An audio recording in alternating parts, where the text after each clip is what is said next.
Good morning, dears. We have already started lesson changes around us, and we have studied about reversible and irreversible changes. Can you say what are the differences between reversible and irreversible change? Yes, reversible change is a temporary change, but irreversible change is a permanent one. And in reversible change, there is no formation of new substance, but in irreversible change, there we can see formation of new substance.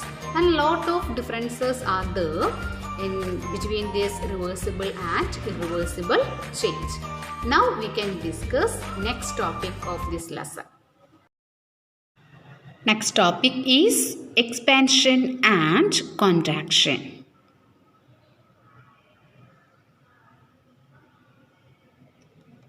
When an object is heated, it increases in size and this is called as expansion. And the decrease in size of an object on cooling is called contraction. And this expansion occurs on heating, whereas contraction occurs on cooling. We know that expansion occurs on heating. It is a reversible change. That is, reversible change of expansion is contraction that occurs on cooling. Let us discuss some examples. These are some soil digging tools.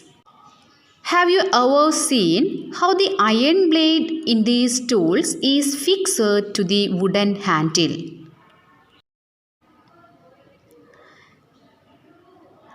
A metal ring present in iron blade is made slightly smaller in size than wooden handle. When we want to fix the handle, iron ring is heated. Then what will happen when we are heating this one? Yes, on heating, ring expands. Now handle fits easily in ring because expansion means it become bigger in size. When the ring cools down, it contracts and fits tightly on to the handle. Here we have seen that contraction and expansion, that is a reversible change.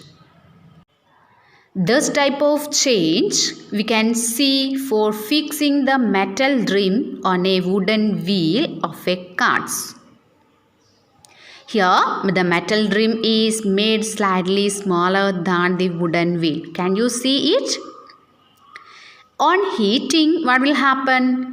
Yes, this rim expands and easily fit onto wheel. Then we have to pour cold water over rim, due to which rim contracts. So the rim fits tightly on wheel. Here also we can see expansion and contraction. Next one. We can bring change in a substance by different methods. By the first one, applying force, and the second one, heating, that is changing temperature. Third one, mixing it with some other substance, and the fourth one is applying pressure. Let us discuss one more example. A burning of candle and melting of wax. Same. Take a candle and fix on a wooden piece and measure its length by a measuring scale. Now we can see that the length is 8.5. Now we have to burn it. Let it burn for some time. Now we can see that the candle is starting burning, and after some time we can see the wax deposit around the candle.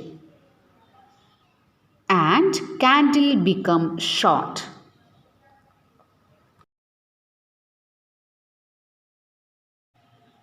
Here we can conclude that the burning of wick of the candle is irreversible change, but the melting of wax is a reversible change.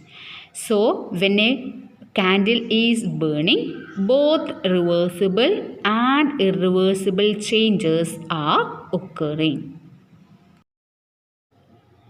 In this lesson, we have studied about reversible and irreversible changes and some examples for expansion and contraction. So, read page number 48 and 49. So, thank you, my dear students.